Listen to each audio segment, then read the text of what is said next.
Are you honoring a memory, or are you living in a graveyard? There is a razor-thin line between holding space for someone you loved and becoming a prisoner to a shadow that no longer breathes. And today, we are uncovering why your refusal to let the dust settle might actually be betraying your future, not the person you lost. Because grief is not the problem. Grief is love with nowhere to go, and it is one of the most honest experiences available to a human being. The problem is what happens when grief stops being a feeling and becomes a residence. When the memory of someone stops being something you carry and starts being something you are organized around. When the space you set aside for a person becomes the entire architecture of your daily life, and you are no longer living in your own home, you are living in a shrine. The threshold of remembrance. There is a warmth to living memory that anyone who has loved someone and lost them will recognize. The specific quality of remembering a person who was real, not a perfected version of them, not a photograph, but the actual texture of who they were, the way they laughed, the things they got wrong, the particular comfort of a presence that shaped your world for years. This kind of memory is not something to be shed. It is something to be honored. It is, in many ways, the most intimate form of love that remains available after loss. The love that has outlasted the body, the love that continues inside the person who carries it. But there is another kind of memory that looks like the first from the outside and feels quite different from the inside. It is not the warm carrying of a real person. It is the cold maintenance of an absence. Not a sanctuary, but an anchor, something that holds you in a fixed position, prevents movement, keeps you facing the direction of what is gone rather than the direction of what remains. The distinction matters because the two feel different in the body. Genuine holding of space has a quality of wholeness to it, a sense that the person you loved is integrated into who you are, that they travel with you rather than holding you in place. Holding on to a ghost has a quality of incompleteness, of suspension, of waiting for something that cannot come. It is the difference between a home that contains a beloved portrait and a house where nothing has been moved since the day someone left. Modern culture applies enormous pressure to move on quickly, to grieve on a schedule, to reach acceptance by a certain point, to show the world that you are functioning. This pressure is largely unhelpful and often cruel. There is no timeline for grief, but there is a question worth asking honestly. Am I honoring this person, or am I waiting for them? The architecture of an empty chair. When someone we love dies, or leaves, or changes beyond recognition, the impact they had on us does not disappear. It becomes part of the ground we stand on, the way their perspective shaped ours, the values they reinforced, the things they called out of us that might have stayed dormant otherwise. This is a legacy. It is real.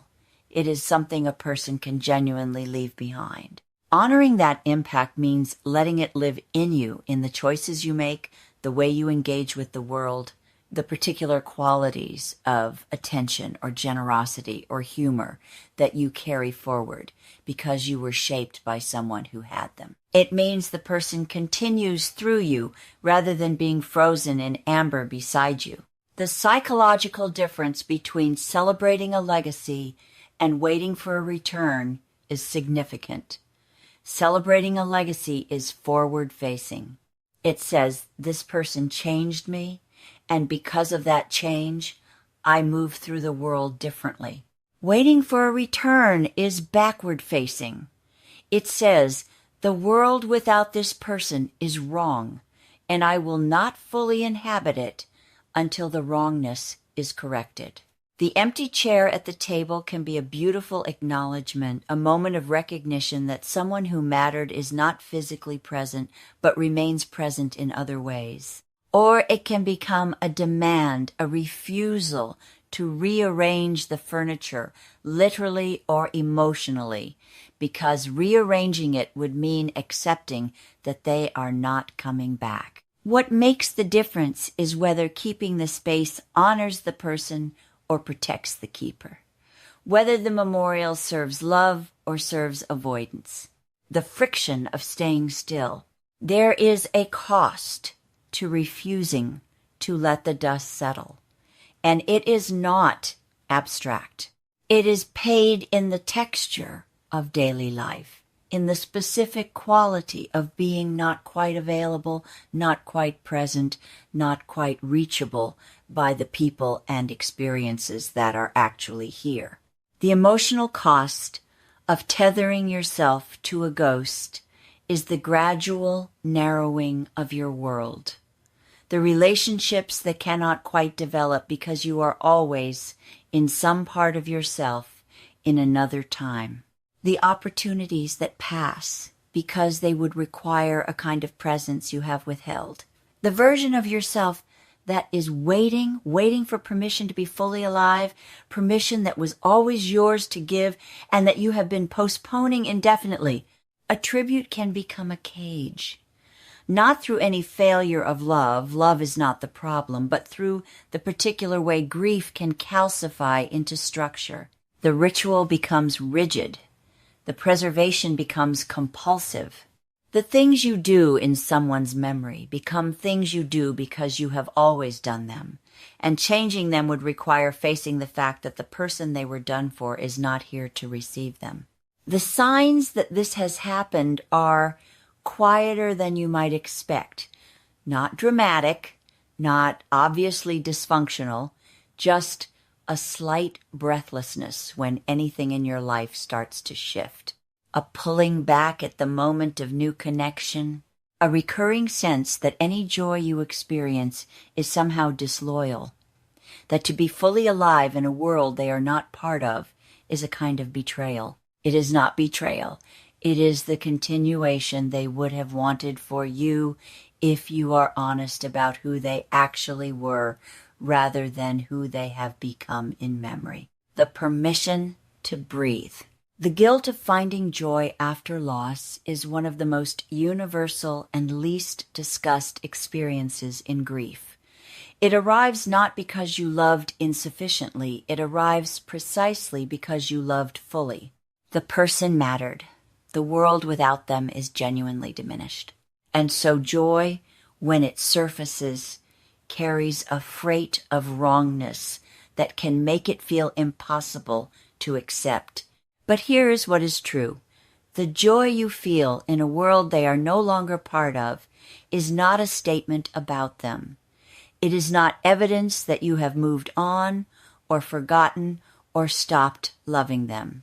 It is evidence that you are alive, and that life, which continues despite loss, contains moments that are still worth having.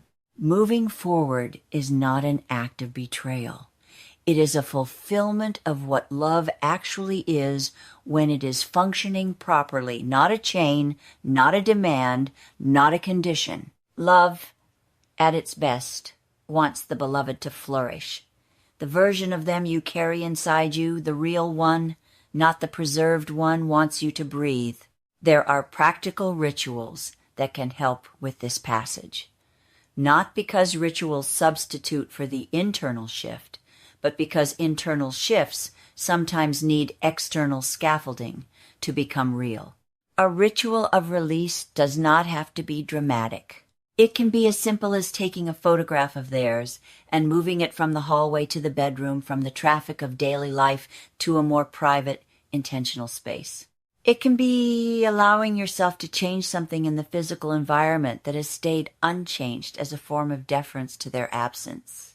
It can be saying to yourself or to someone you trust the sentence you have not yet been able to say. I am still here, and I intend to live. Integrating the sacred past. The destination of genuine grief is not forgetting. It is not replacement. It is not even acceptance in the sterile sense the word sometimes implies. It is integration, the process by which someone who mattered becomes part of the fabric of who you are, rather than an external fixed point you are always orienting toward. When integration happens, the person does not become less present. In some ways, they become more present, woven into the texture of daily experience, rather than cordoned off in a memorial. You can talk about them without the conversation becoming impossible. You can remember the difficult things about them without guilt. You can hold their complexity, who they actually were, not the simplified beloved of grief, and love them anyway. Walking with the light of a memory rather than living in its shadow means this: you carry them forward rather than staying back with them. The history you shared is not a weight you are pulling. It is a ground you are standing on, which makes the next step possible rather than impossible. The choice to exist fully in the present, to allow yourself to be reached by what is actually here, to form new connections, to find joy in places they cannot accompany you, is not a departure from love. It is, in fact, the highest expression of it. It says, the love I have for this person is not diminished by my choosing to live. It says, I honor them best, not by waiting, but by continuing. The dust can settle. The chair can be moved. The portrait can stay on the wall, carried forward, not left behind. And the person you loved, in their best and most loving version, would not want anything less for you than this. If this reached something that has been waiting to be reached, share it with someone who needs it. And if you are not yet on this porch, subscribe, because this is exactly the kind of truth we tell each other here.